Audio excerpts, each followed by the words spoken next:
All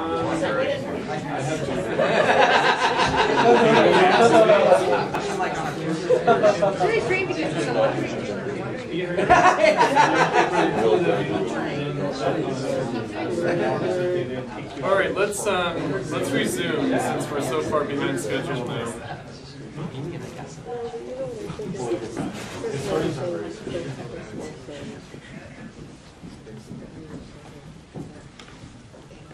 All right, so in a tradition that was started a few years ago, I've been asked to give a president's report on the history of the left and how it relates to our current activities in Platypus. And so I think the very first such report that I gave was on the legacy of the 1970s left. Then subsequently I gave a report on the century of Marxism, 1873 to 1973. And this year I'm giving a report on the legacy of the 1980s left for today, because it bears upon our activities increasingly moving forward. So hopefully we won't let this go very long. I just have a few minutes of comments to present, and then we can have a discussion, a short discussion. And some of the issues that came up in the plenary will be reprised here in slightly different form. The 1980s were a time in which the New Left hunkered down for a march through the institutions.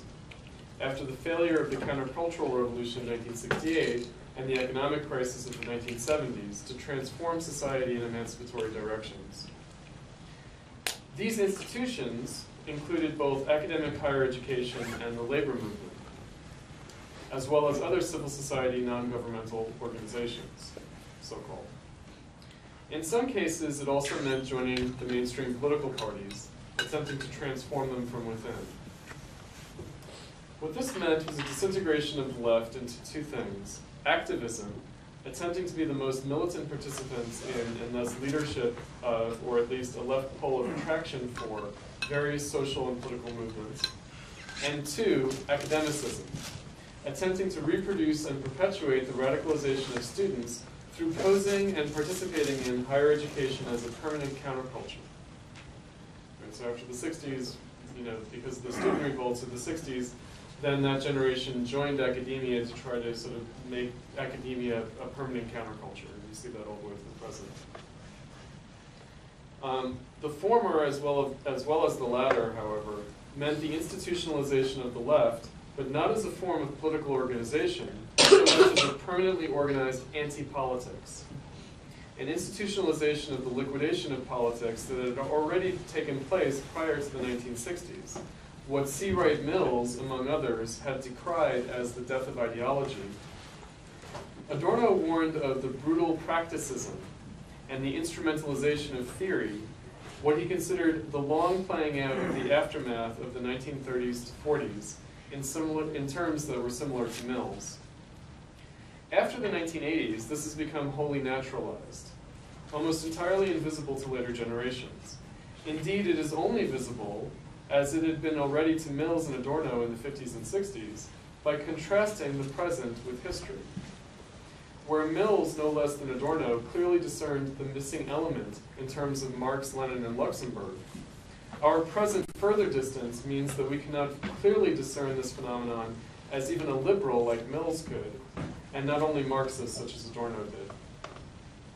This says something of the liquidation of liberalism too, and not merely of Marxism, in the history leading to our present moment.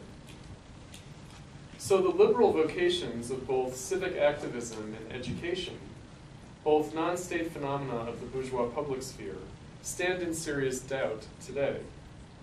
The neoliberal era has been decidedly illiberal and not merely anti-Marxist in precisely these domains. University education evinces this especially. What Clement Greenberg, in the 1930s had already warned about the Alexandrianism that was besetting culture, has been underway for some considerable time now. In recent discussion on our members list, for example, in Platypus, Spencer pointed out the collapse of university education already visible in Hegel's time, in fact, and certainly for Marx already. In other words, why Marx couldn't get a university appointment. The medieval institution with its guild structure cannot revert unscathed after bourgeois emancipation, but must be less than it was before. The postmodernist wish for perpetual medievalism, that we were never modern, is a vain one. Any left must face the barbarism of our time. The 1980s has contributed to our blindness to this, naturalizing barbarism in ways that must be overcome. But first they must be recognized. What was clear already to Adorno in the 1940s as the racketeering of the labor movement can be said of all vestigial civil society institutions. What shocked and outraged the 1960s generation about the collusion of civil society in the politics of the state during the Cold War is now a matter of course. A curious reversal has thus taken place. Whereas once the demand from the 60s through the 80s was to assert the independence of institutions of higher education, for example, from the state, or of labor unions, from war policy, now it appears that activists attempt to influence state politics through contesting civil society. In other words, there was a time where civil society institutions were apparently being colonized by the state, and there was a protest against that. Now the idea is that we're going to change state policy by contesting civil society institutions. One sees this in the current BDS campaign against Israel, for example, which is a direct descendant of 1980s activism, such as anti-apartheid solidarity campaigns.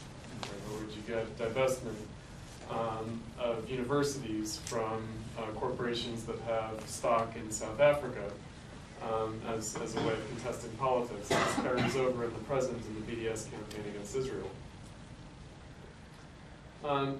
This is rather hopeless, of course. For what was once regarded as an unfortunate compromise owing to prevailing right-wing conditions, and was hence considered temporary, in other words, the collusion of universities and war policy during the Cold War in the 60s, has become the only imaginable possible politics. In other words, today, activists, student activists, what's the first thing that they think of doing? They think of challenging university institutions. They don't think of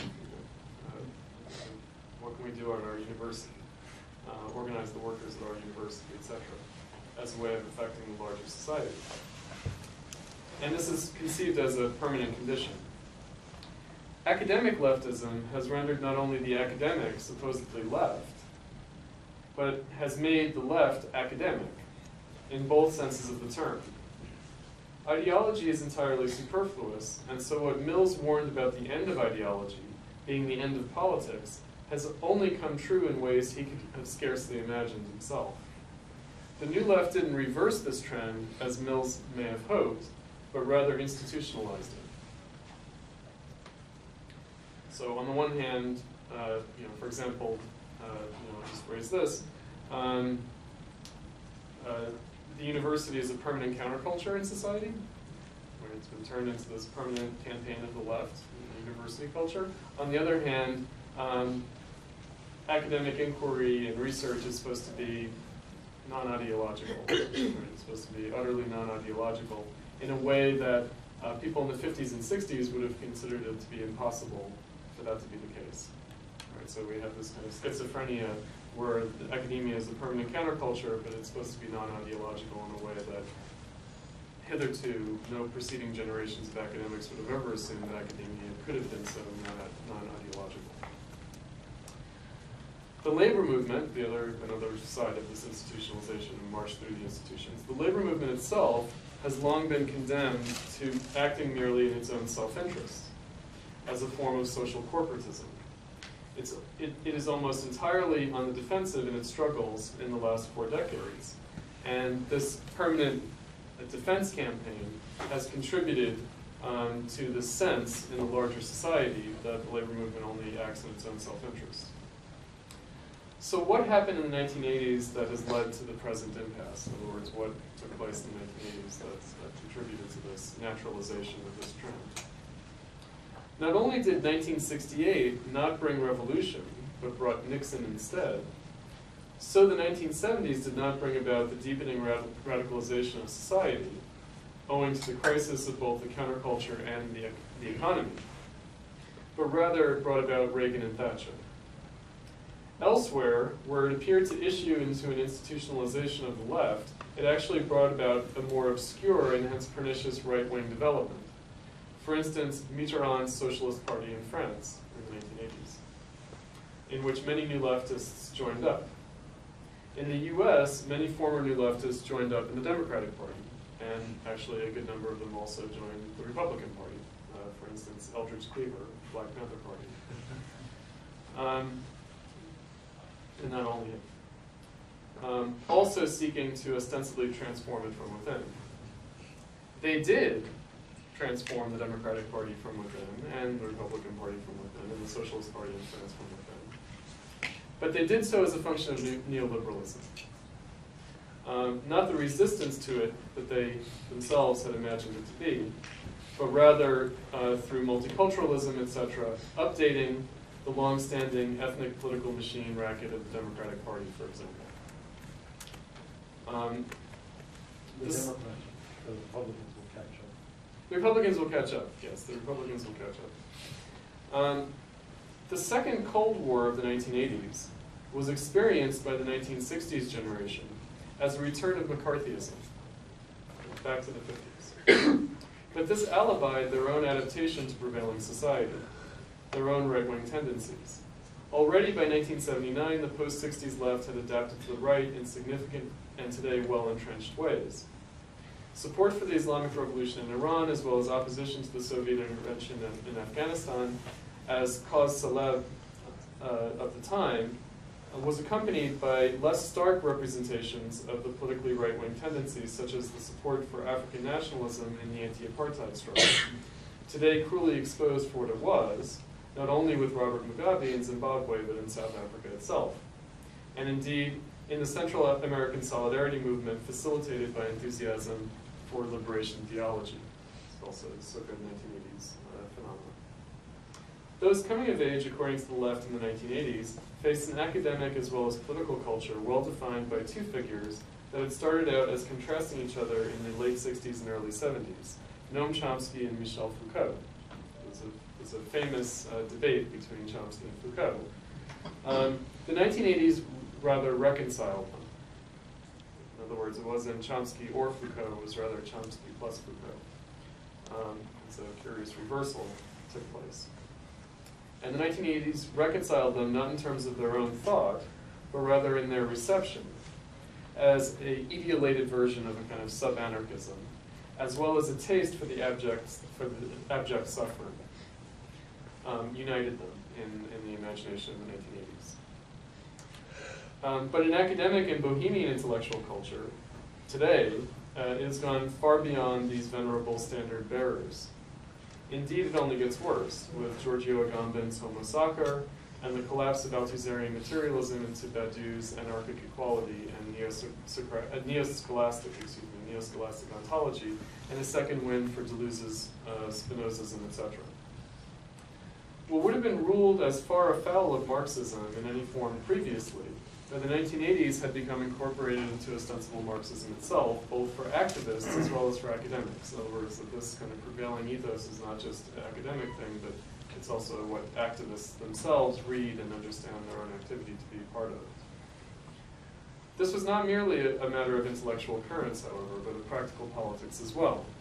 The model for activism in the 1980s derived from the 1960s, and involved both neglecting and naturalizing developments of the 1970s. Two different phases of reaction and retreat contributed to this. The failure of 1968, signaled by the election of Nixon, and the Reagan-Thatcher reaction and reinvigorated Second Cold War at the end of the 1970s, which, however, had already been begun under Carter. But the lessons learned were biased in favor of a positive evaluation of the 60s. Where the 1970s failed, the 1960s seemed to have succeeded. A nostalgia for youth and selective amnesia about failed attempts of young adulthood played a role in this, but it's not fully attributable to that phenomenon. meaning that after the 70s, the people who had lived through the 60s, 70s, and into the 80s, they sort of conveniently forgot everything they tried to do in their 20s, like most people do, and rather remembered their more fond sort of adolescent ingenuousness. What appeared to have succeeded were the civil rights movement and the Vietnam anti-war movement. This apparent success, however, buried the crises of both. In other words, both of these experienced a crisis. The turn to Leninism in the 1970s was abandoned by most participants of the left in embarrassment, leaving only a hard core to carry on the standard in the 1980s. By 1980, the left was utterly decimated in terms of numbers. However, that term decimation is misleading because it was not that 1 in 10 was culled, but probably not even 1 in 10 were remaining standing after 1980. There were hundreds of thousands of leftists in the 70s and a couple of thousand leftists in the 80s. Those who remained on the left in the 80s remained the only custodians of the preceding history, therefore. And they abused their role, abdicating their responsibility to history. Recognition of failure was repressed. Instead, it was the struggle continues. Both the academicized and die-hard activist leftists thus became responsible for the miseducation of those who followed. Whatever didn't fit in with their pat and pseudo-triumphalist account, the victory of the 60s, that the struggle continues, a stalwart trope, by the way, of Stalinism descended from the 1930s. Whatever didn't fit that narrative was left to utter neglect and oblivion. Though both Frankfurt School critical theory and Trotskyism, as disintegrated remnants of prior Marxism, experienced something of a renaissance in the 1970s, by the 1980s they were abandoned as dynamic phenomena and became merely museum pieces of the history of the left and of Marxism. It is thus significant that figures that I raised earlier, Moishe Postone and Adolf Reed, both influenced deeply by the Frankfurt School, have no greater pejorative for the dead left than Trotskyism. It's one thing that unites them, they both hate Trotskyists. What they mean by this are the cranky sectarians who await the unwary activists. But the attempt to preserve Marxism intellectually, even by the most theoretically and politically principled of academic leftists, has clearly failed. Postone and Reed have no student successors at all. Their only potential student successors are Platypus.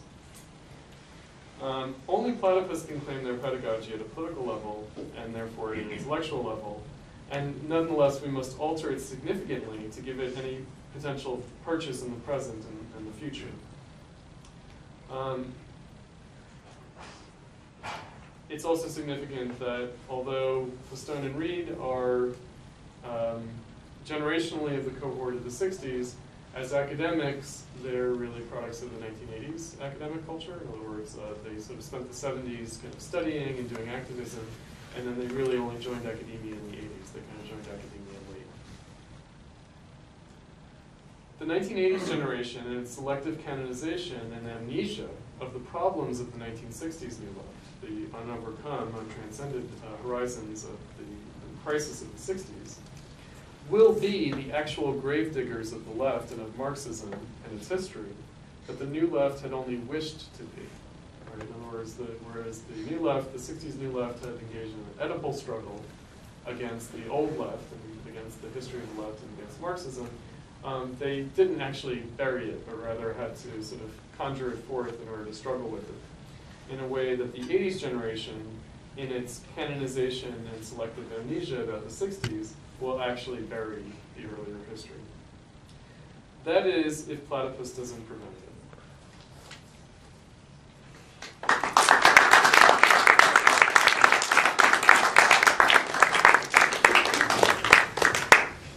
So like I said, that does repeat some thematics from the earlier discussion, but maybe with a different emphasis. And so let's just have like 10 minutes of discussion of this. Gregor. I just have a three-part question, but I'm going to keep it short. One of these essential texts in Platypus is Postone's History and Helplessness. And he lays out a pretty good case that a lot of the left in the anti-war movement basically continue to do the dualism of the Cold War. I guess what I'm asking is, how you would apply that to the contemporary condition of the left, if you could just speak to that and the meaning of Stone's intervention on that. The second, that's mostly just a comment. I think the academic left is really authoritarian whilst trying to be anti-authoritarian, whilst trying to be an actual popular bottom-up grassroots movement in a way that it can't be because it limits itself so much to that sphere. And that's an irony that seems to me completely lost on what's come after the 80s. And my last question, I just wonder what specific point there is in your report about the inheritance of 80s leftism, pseudo-leftism, that isn't in a way commonsensical to the membership here. I mean, what could it add to the critique that many of us share already? All right, let me just deal with that quickly. So I think it's significant. Well, Stone's essay, History and Helplessness, was actually a key document in the origins of Platypus. It was one of the first things that I had my students at the Art Institute read extracurricularly, like my words outside of class. I said, well, you can read this, send it to people as a PDF. I think it was before it was published. I had the manuscript as a PDF and sent it to people. And I think that was maybe December 2005, before it came out in early 2006. And it's interesting that in that piece, Stone actually uses the anti-apartheid struggle as well as Central American solidarity, as well as reaching further back to the Vietnam anti-war movement to draw a contrast. He said, well, look, conditions in Vietnam, certainly conditions in Latin America with the right-wing dictatorship and the death squads, conditions in South Africa with apartheid, could have plausibly called forth terrorism, right? And yet it didn't, because it would have been invidious to the strategic aims of these movements. Right? So he's making a comparison between Al-Qaeda on one hand, and probably to a certain degree the Second Intifada, and the earlier activism of the 80s. It's interesting that he brought up the civil rights examples, as well as going further back into the 60s. It goes to something that we were talking about earlier, and this to get to your third question, then I'll deal with the second question, which is that the 80s are actually not very different from the 60s. Right? In other words, that there are phases of the New Left, and the sort of high New Left is the 60s and 70s, and what I was trying to emphasize was how the 80s were the institutionalization of the New Left, whereas the 60s and 70s were periods of radicalization, different phases of radicalization. There was a kind of a post-Marxist phase and then a neo-Marxist phase, 60s and 70s, a kind of anti-Leninist phase and a neo-Leninist phase, a kind of anarchist phase and then a Maoist phase. One way of looking at it is 68 to 89 represents a long 70s. Long 60s. Or long 60s, and that has different phases, of which the 80s are the last phase. That's right. And so one of the reasons why I'm arguing for treating the 80s not so differently from the 60s is that all of the 80s were, as a decade, was the kind of diminution and institutionalization and naturalization of the 60s. So, we could maybe trouble that a bit, but that's what's informing my approach. I think that the key decades to deal with are the 60s and 70s. I don't think that the 80s adds much. It adds something, but it doesn't add much. And what it adds is what we call academicism and activism. So to get to your point about authoritarian anti-authoritarianism, you mentioned that academic leftism is this authoritarian anti-authoritarianism, but so is activism. And in some ways, activism is more so than academicism, or maybe they're equally so, but in different ways. And they feed off each other. In other words, there's a kind of disavowal of pedagogical authority in the academic world. There's a kind of post-New Left claim to be carrying on education in a non-hierarchical manner that's actually deeply authoritarian. And that institutional character is not something that you can trace. Like, it's not like the teachings of the 60s are authoritarian anti-authoritarianism. It's not like moving the classroom into Berkeley Square or something. that was the essential move, that you really see it coming into its own in the 80s, I would argue. This kind of, you're still in the traditional classroom, but the teacher disclaims any intention to educate. Right? That's not what was happening in the 60s. And what was happening in the 60s was the students were asking the teachers, teach us about Vietnam, and the teachers, as good liberals, were like, okay, I'll teach you about Vietnam. Right? Because I have something to tell you that you don't already know. In the 80s, there's a shift in which the idea is, well, we don't, teachers don't really have anything to teach the students, etc. James. I think that, in a sense, my problem is that there's a big hole in this account throughout the 60s, 70s, 80s thing, which is which is actually the old left, which quote unquote, which didn't go away and was far more closely imbricated with the new left than perhaps you're making out. I mean, the 1980s, obviously you can do it in the sense of activism and all these sort of the rise of Foucault and things like that. But actually, these things are partly the product of the decomposition of official communism, particularly more in Europe. I mean, in the US, I see the USA seems to just be pretty much the same fucking ginger grip on the Democrats forever. But in Britain, for instance, this is the period where everyone like loves Gramsci, and it becomes sort of more feministy in sort of quite damaging ways. So this the sort of academicization and then the kind of retreat of, in that sense, the harder left into kind of mindless activism seems to be that process that's actually the fundamental material kind of broader institutional problems going on is that firstly, the Second Cold War isn't a Cold War, it's a cold punishment beating. The USSR is about to die, and it's clearly about to die. But also, the parties that are kind of imbricated with that, pulling apart and just disintegrating. So I think that's the key process of the disintegration, so the institutional process, which sustained labour activism in the 70s, especially in Britain, in France, Italy, is just kind of falling apart. I think in a sense, like Trotskyism is already suffering badly because it had a serious and sustained crisis of perspectives starting after the war, effectively. So I think I take your point. I do take your point because, in fact, that is missing from my account. In the sense that, and in the United States, the CP did play a role in the New Left. For instance, Angela Davis joined the CP, not accidentally, and a lot of New Left activists went into a CP-ish orbit.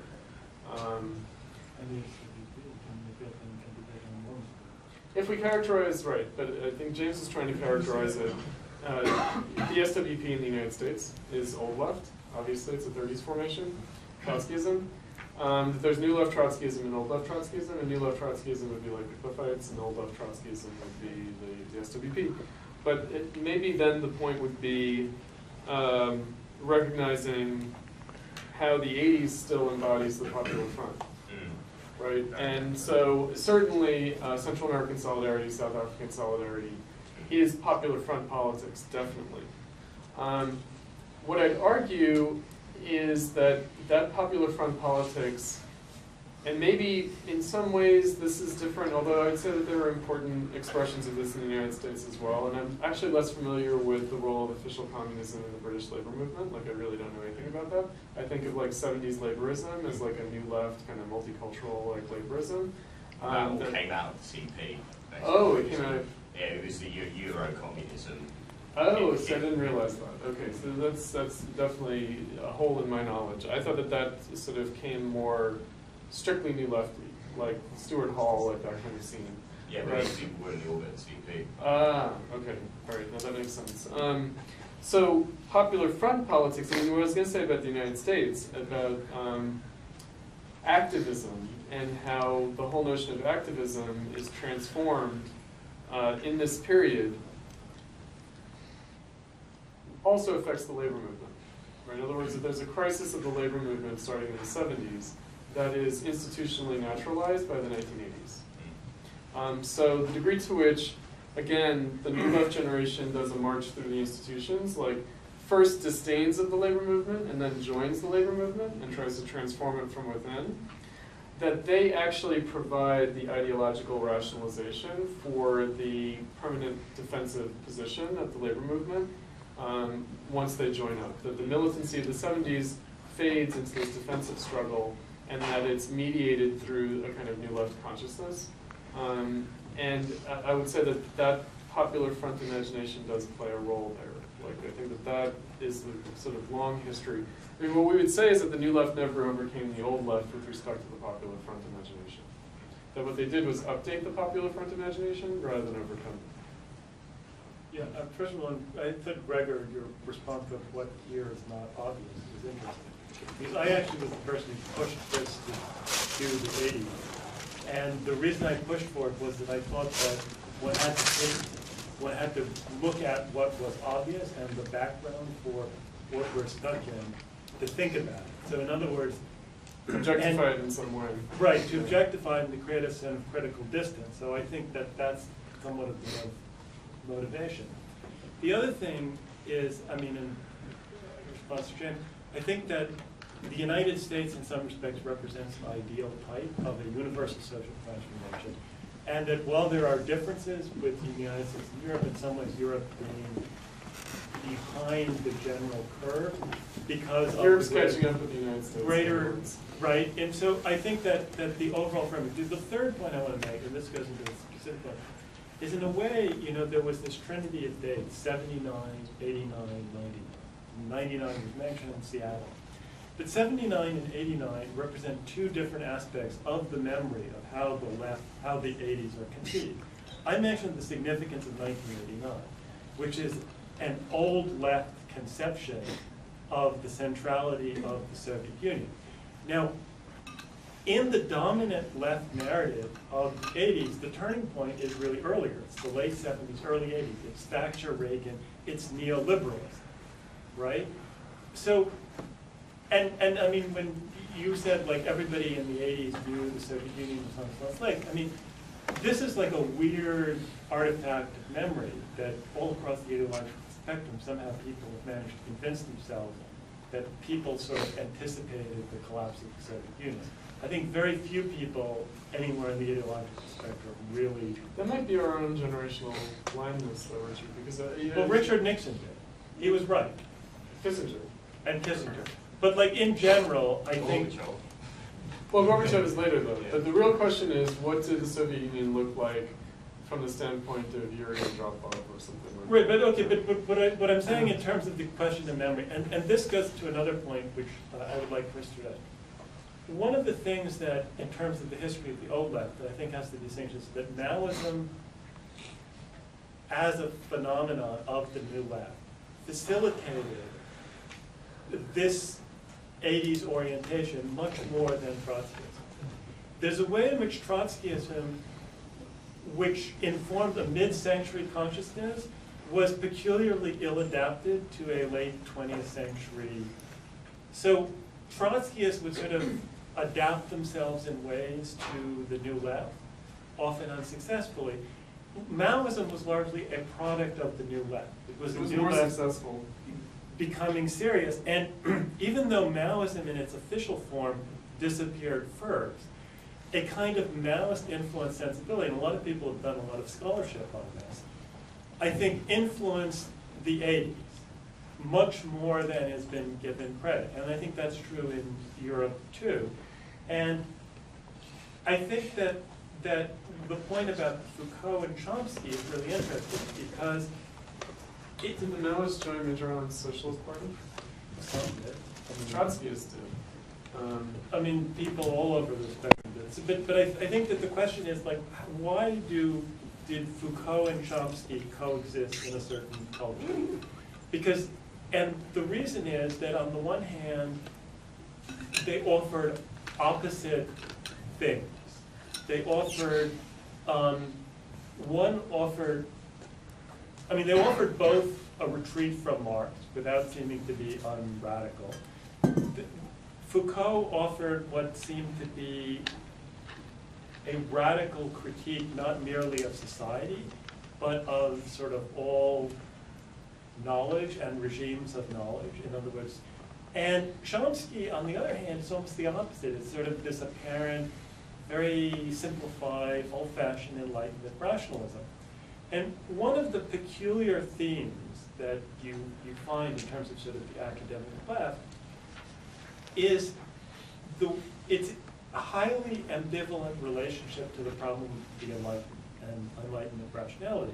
So coming out of the 60s, you get, at sort of more rarefied discourse, this suspicion and hostility to the Enlightenment. But it's not a suspicion and hostility to the Enlightenment that could articulate itself in simply the direct, old-fashioned form of a classic European right-wing ideology. So the paradox that Heidegger is embraced by people who largely consider themselves liberals or on the left.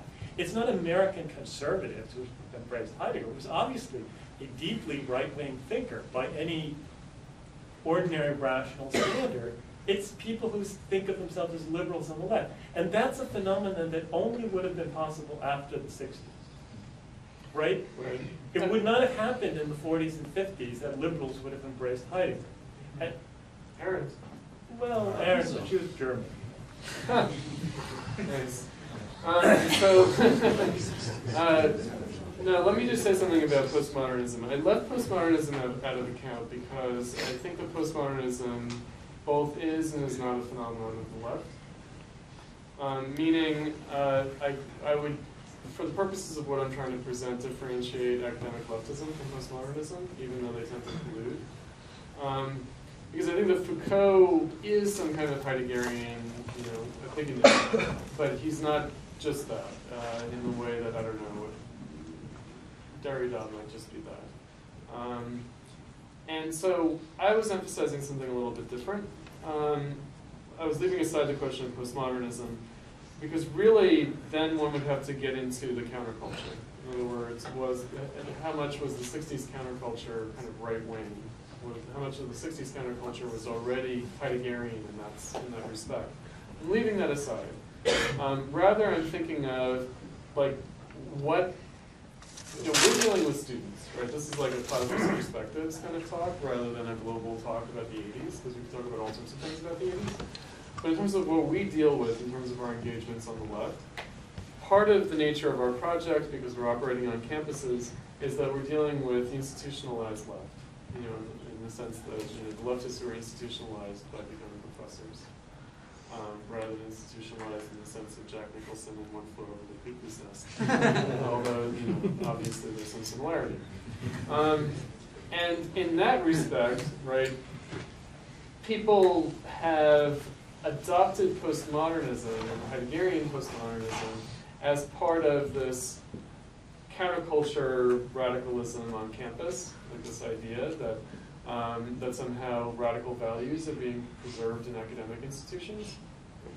And that's something that we have to encounter. In other words, when we encounter pseudo radicalism, it takes a peculiar form in terms of academia being rendered a permanent counterculture. And this is a peculiar thing that you guys are largely unaware of. But in the 80s, there was a hue and cry on the right.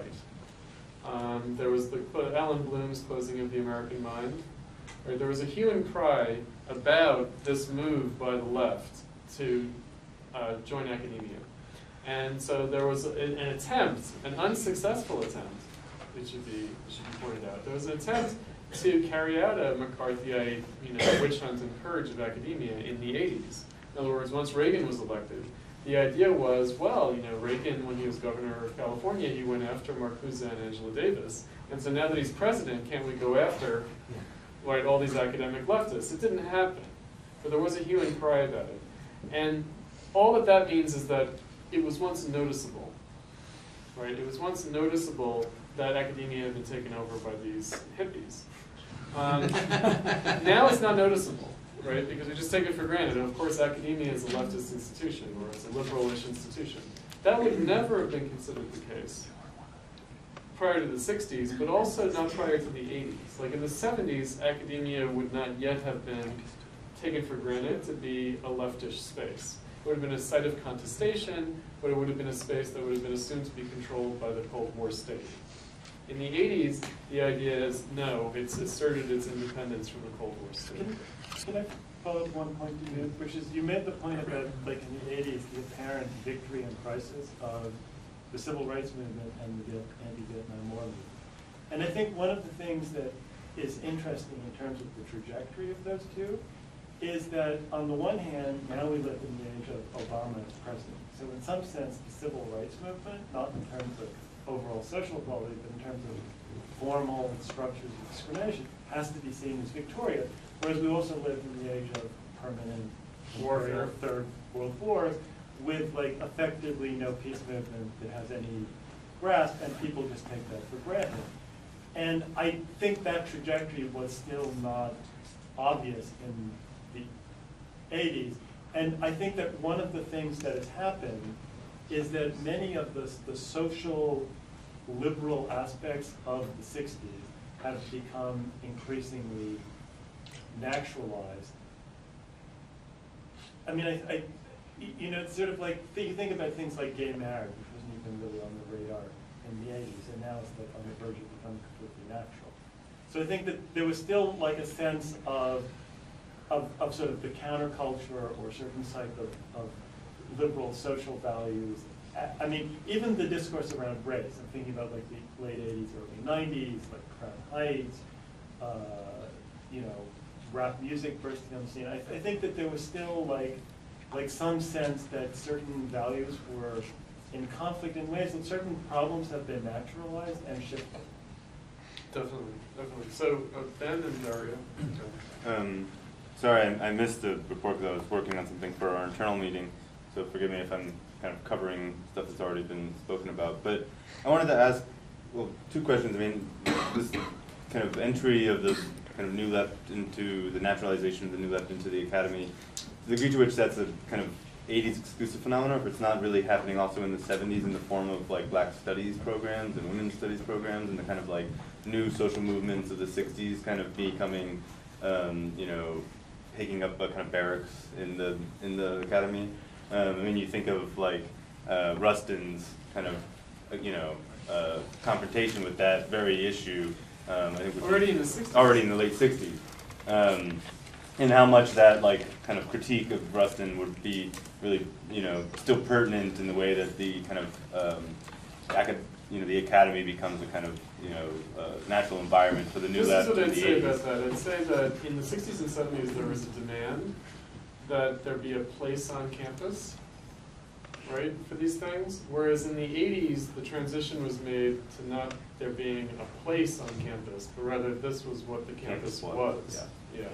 So which is different. the second part of the question that I had was the extent to which this is a kind of phenomena that's being heralded in the United States, or is happening kind of more or less exclusively in the United States, or happening simultaneously in Europe and elsewhere. I mean, clearly, you know, at the international convention, the degree to which we're addressing this as a kind of issue that the membership is confronted with in even present circumstances, how much is that also translated into our kind of expansion in the efforts in Europe, and do we know kind of the terrain there as far as the way the left has kind of become I think habituated? generally speaking, the habit there? 80s might be tricky in that respect. I think that the 60s and 70s are international. I think that they're a cosmopolitan phase of history. Again, this kind of neo-Marxism, neo-Leninism is international in the 70s. Now, the 80s are a lesser phenomenon. I think that the reason that we have to deal with the 80s is that we're just being presented with it increasingly. In other words, the 60s and 70s generation is literally fading out. And so we're not confronting it as much. And we will be confronting increasingly the 80s generation, but they won't confront us in the same way as the 60s and 70s generation. In other words, it is a lesser phenomenon. And I raised this earlier. I think it's a challenge to our project when we're left with sort of an 80s condition to work with as our historical backdrop, as opposed to a 60s and 70s condition to deal with as our backdrop. And I think that that is, I mean, maybe there is a default American-centric perspective to what I'm saying, but that's why I thought, you know, about, you know, something like, okay, where was neoliberalism supposedly not triumphant? Like Mitterrand's France, but it was. Like there was, it was a form of neoliberalism. even though it was seen as like departing from. It just seems like there's a kind of interesting difference in that, whereas in the United States, the kind of radicalism moves into the academy and becomes kind of sets up camp and becomes naturalized there. That's true in the 80s in France too. Yeah, yeah. But in Europe, there's also a way in which that generation moves into like parliamentary politics. Like you get like a Daniel Cohn-Bendit type, like that. There's a kind Here of too, Bobby Rush. I mean, can I follow up? I think maybe the more interesting connection, just Go with ahead, yeah. maybe the more interesting connection is why so many European theorists are the way that people here. I mean, you mentioned Chomsky is maybe the one American figure. Pretty much everyone else in the academy is, you know, French fries. Yeah, exactly. and so why the 60s and 70s French theorists and themselves living into the 80s, 90s, most of them, like why that becomes so hegemonic in the academic self-understanding. Well, that's a funny thing because it's mediated through Britain too. In other words, it's not just a direct. There is a funny like Anglophone character translation of the French left, and it's mediated. I mean, that has to do with the New Left. That has to do with Paris '68. It has to do with again, it goes back to the '60s. You know, why are the theorists of academic leftism the French? Yeah, that's a sort of a deeper question, and that has to do with Paris, May '68. And I mean, what I'd say just straight away, because I was thinking about this in terms of like the whole question of being revolutionary and all of this, that because I was talking about this during the break, but only because I was thinking about it prior to giving my talk, which is the '60s is a missed opportunity. Like we talked about this a little bit in the plenary session. But the '60s really were a missed opportunity. And so in what way were they a missed opportunity? There was a crisis, first of all, of the Keynesian Fordist or Fordist Keynesian state that manifested by the late '60s. That's a deeply obscure issue. It's not something that simply erupts in the '73 crisis, a global economic crisis, but there's already a kind of a cultural and political expression of the crisis of Keynesian Fordism or Fordist Keynesianism in the '60s. And what I wanted to say specifically about 60s, 70s, 80s, May '68 in France, like we have to bend the stick the other way or kind of argue against the doxa of '68, but it was a crisis of the French state. There was almost a revolution in an advanced capitalist country in France in 1968. Of course, when the New Left generation says that, we have to say, not really, because it's like self-serving on their part. But honestly, of course there was. Now, in the United States, we need to beat back their illusions, but not at the expense of the truth, right? In the United States, the civil rights movement itself, and the Vietnam War as a debacle. In other words, the Vietnam War was not a successful replay of the Korean War containment or the suppression of the Malaysian insurgency by the British in the same period. These were potentially revolutionary crises. In other words, the Vietnam War could have undermined the US state. It could have.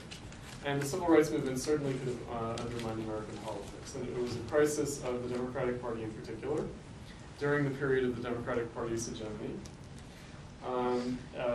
It was resolved in such a way as to have the Dixiecrats join the Republicans, etc. But there was a moment, the Mississippi Freedom Democratic Party, that stuff, that was a moment. And if the Democratic Party had been smashed, that would have, Bonapartism is fragile.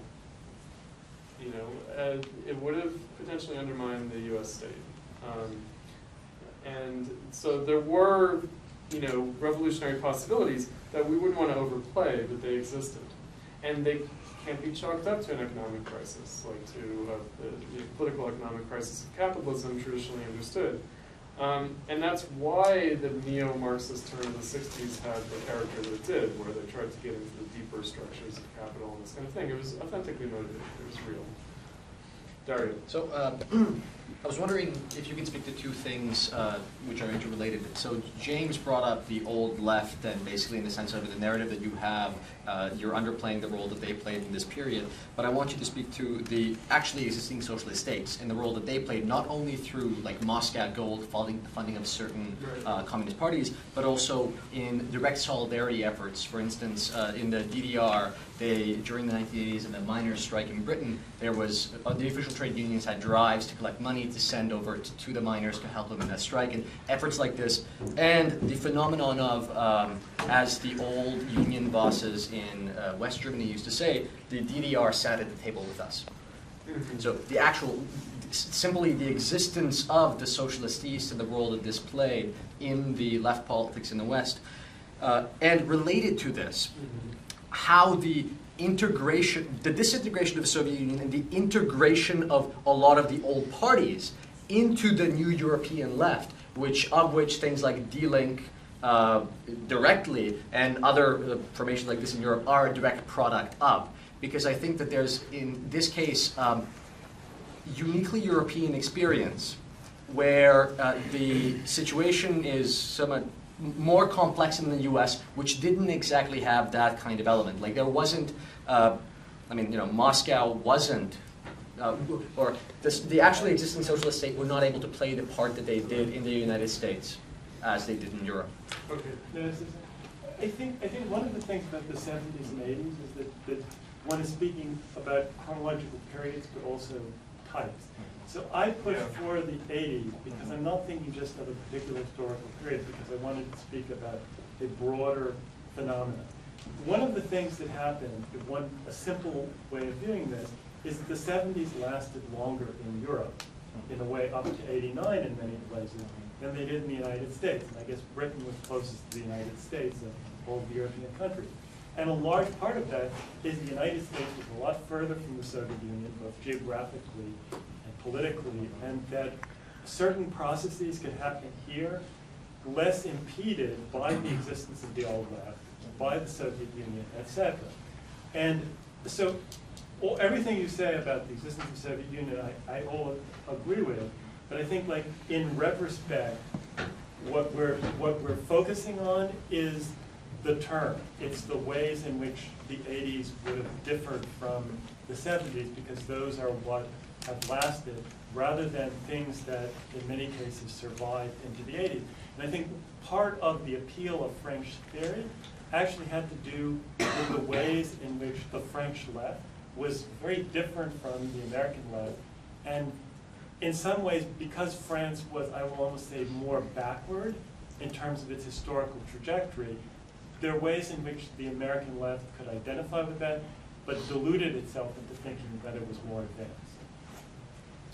You mean that deluded itself into thinking that the French were more advanced? Right, that they were more sophisticated, etc. And really, what one was talking about was phenomena that happened because like a lag phenomenon. It was a lag phenomenon because, yes, there are obvious sociological and political differences between Europe, and what's actually happened in the last 20 years or so is one sees how those have greatly diminished. They were still much greater in the 80s than they are now, I would say. And they will probably be less so in the future. I mean, the interesting thing about the lag phenomenon is probably more people are reading Foucault, even proportionally, not just in absolute terms, in the United States than in France. So. Right, but that speaks to the Americanization of Foucault. I mean, in other words, it's not like there's a way in which, French theory. I mean, I read an article about how, lots of these French theorists were sort of forgotten or downplayed in France until people discovered a lot of these people are buried over earning huge salaries. California, it's like, oh, the Americans are paying them a lot of money, they must be important, maybe we should read them. Good. All right, so the question of official communism, it's come up twice now. Yeah, it does push to the limits of how I was characterizing the 80s. I think that's something that Richard mentioned earlier needs to be borne in mind with respect to official communism, and that's Maoism. And so I think that, rather than give in to a kind of Trotskyist bias with respect to these matters, we would have to sort of admit that on the one hand, Maoism is a new left phenomenon. Which On is the more other, important in the United States and France than Britain. it's pretty important in France. In France and the United States, rather Oh yeah, than Britain. rather than Britain, yeah. On the one hand, on the other hand, it clearly is the way in which the old left renovated itself. Meaning what I brought up earlier about the Popular Front politics, that Maoism rejuvenates Popular Front politics, the mass line, this kind of thing. And that takes a variety of forms. It takes the form of community activism, it takes the form of how they participate in the labor movement. It has, manifold effects.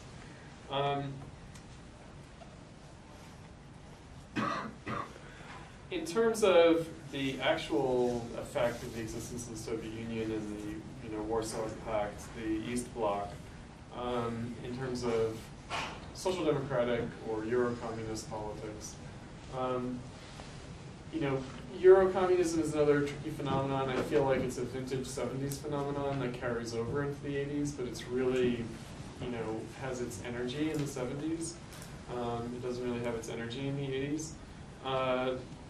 It goes to whether the Soviet Union and the East Bloc was in crisis already in the 70s. I think that it was.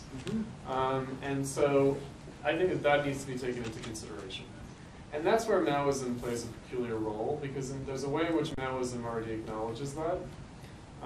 Not simply in terms of the Sino-Soviet split, but also in terms of the Cultural Revolution, and more importantly, and in certain respects, in terms of the rapprochement with the US in the context of détente in the 70s.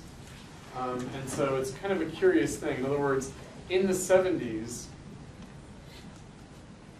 was the People's Republic of China to the left of the Soviet Union, or was the Soviet Union to the left of the People's Republic of China? Right? You can make claims in either direction, in fact. And I think that, again, this plays out because the United States has a much weaker official communist movement. What it means is that the split to Maoism is also of a different character here. There are former Moscow line Stalinists who become Maoists. There are some of those, but really there's a kind of wholly new kind of Maoism in the 70s. And I'm not sure about the history of that with respect to France, for example. Whether there's just new left. It's kind of youth splits from the CP. It's youth splits. Like the UJCML and stuff like that. Yeah. Okay, so it's youth splits. So it's almost like the SDS in Germany or something. It's extra parliamentary opposition. We had both in both, but I mean, you just had Not a large. in the but US. You had the difference was, the thing is, you just had a larger culture of Stalinism, official communism that permeated a much larger segment of society. Okay, that's fair. Yeah, but I think that I was leaving aside. This is probably part of what Richard mentioned earlier, my downplaying of 1989. I tend to downplay 1989 as a phenomenon, and therefore tend to downplay. Which is curious because in the first talk that you gave, you were actually pointing out in some sense the Spartacus view of this as yet another world history. That was Richard. Oh, I'm sorry. That was Richard. Yeah. Okay. And in other words, I We've would. known trilobize each other so successfully. No, the reason for this, and I'll just sort of admit this, is that I don't think 1989 was such a phenomenon of the left. I think it's a phenomenon of the right, meaning that the collapse of the Soviet Union was the new left getting what it wanted, but not as a result of its own activity. Yeah. Can I just make one? What I find most interesting about that is that the Spartacus League itself, paradoxically, in its own way, bizarrely downplays 1989. Because, in terms of its own narrative, 1989 should be the most important thing that ever happened in the world during the existence of the Spartacus League. But there's a way in which, if they thought about that, they might have to question their whole raison d'etre.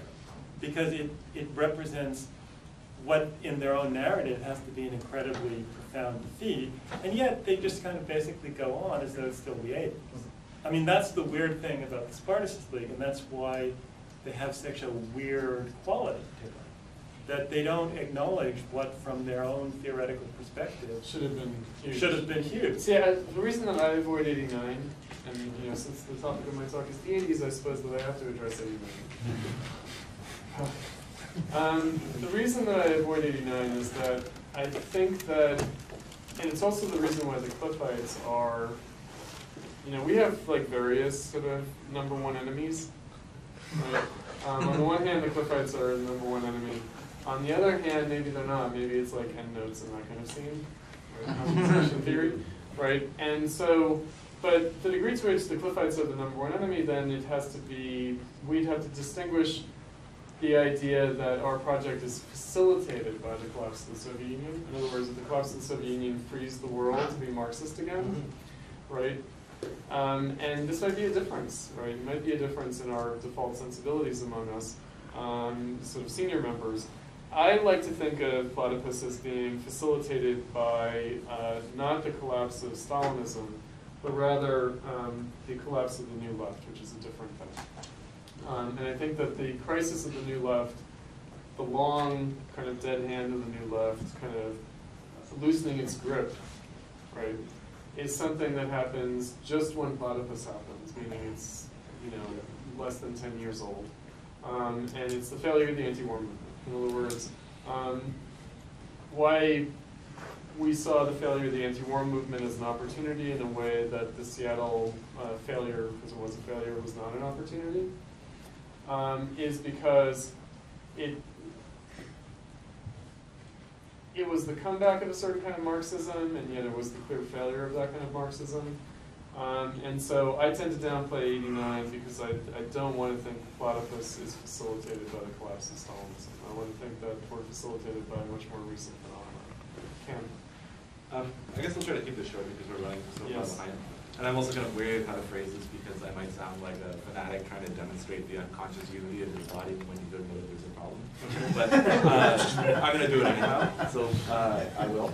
I think when you bring Eurocommunism into this, I don't think it actually problematizes this formulation we have at all. Okay. I think it actually, the way Eurocommunism goes in the 80s, and they were really into the idea of post-Fordism, as James Woodhousen pointed out in our panel, because it was writing off the working class in favor of like these new agents, right? Mm-hmm. And like so, Gramsciism. yeah, and it exactly becomes the logic behind like neoliberal multiculturalism, and through its appeal of feminism and so on, also the sort of like authoritarian neoliberalism of New Labor, and their obsession with like controlling personal behavior. That's where I see New Labor as actually having roots in 70s laborism. Well, yeah, but it has to be said that a big part of the core team of Blairism were former Eurocommunists, like Peter Mandelson, Jack Straw was around them, but in Labour, very certain. And that's the thing, right? Like, the Eurocommunists win. What goes on of the Communist Party of Great Britain are marginal activist groups. Like no offense intended, but I mean, the people behind Marxism today, who published their last issue with like an egg on Marx's face, they succeed. I think their project does, to some extent, do what.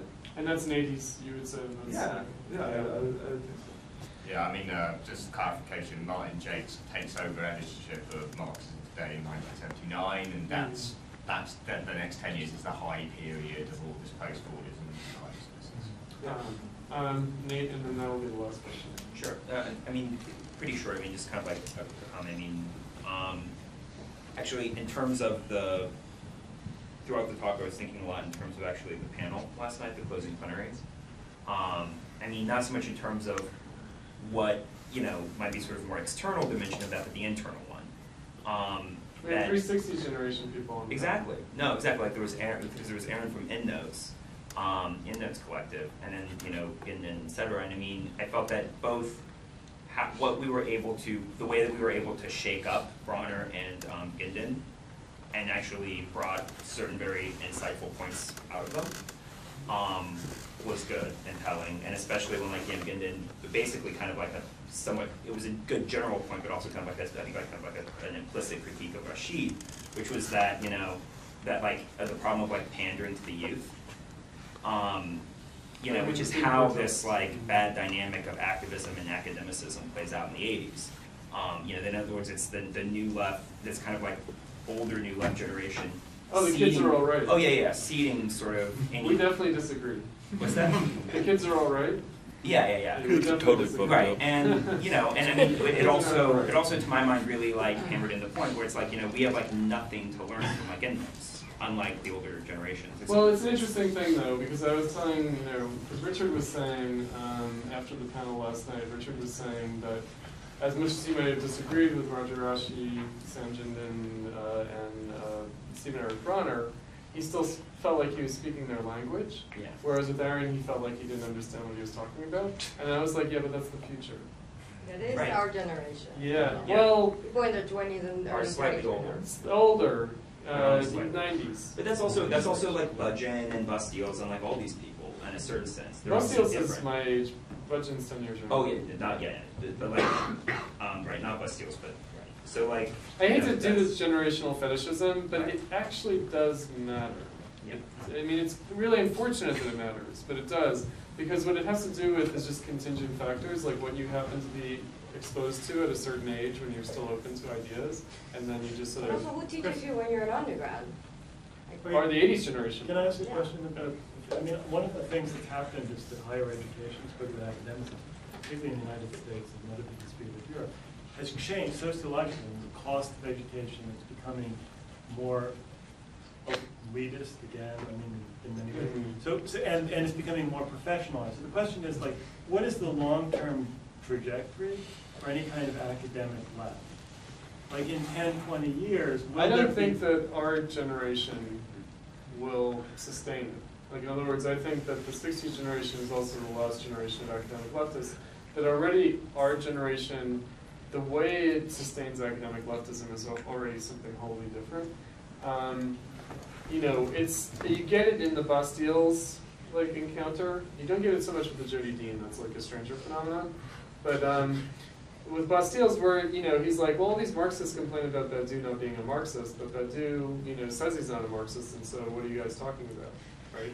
It's not Marxism anymore. That's right, it's not Marxism anymore. Next, right? And I feel like that we have to pay attention to that. Not out of the fetishism of Marxism, but what that represents historically. But also in a weird way too, Aaron. I mean, like at one point, I thought it was like really telling where he was like, okay, like we have to do all this stuff, and like we have to be involved in all these struggles so that we can produce class analysis. Mm-hmm. And I'm like, so you need to be involved in these struggles and everything so that you can then write shit that academic leftists who were completely isolated did in the 80s basically. Well, there's a what way I've which heard is is endnotes, might seem like an obscure zine here in the United States, but in Britain it has a wide readership among students. It does, absolutely. All of our alumnus contacts know about endnotes. Yeah, which is really unfortunate, but anyway. To Richard's point, I wonder, just thinking about the generational experience of the past 10 years, I mean, SDS was a student phenomenon. Occupy was a drop out of school phenomenon. Right. Yeah, so I mean, maybe student activism is Although an a Occupy phenomenon that is actually fading, and then what does that leave in terms of the locus? I mean, I'm just curious, so in that sense, one might have only the activist part left. I think that we'll be dealing with this configuration of academicism and activism. That's not going to go anywhere right away. It might degrade, but it's not going to disappear. Okay, so let's adjourn this session and then take a brief break, just a bathroom break, and then come back for the organizational meeting.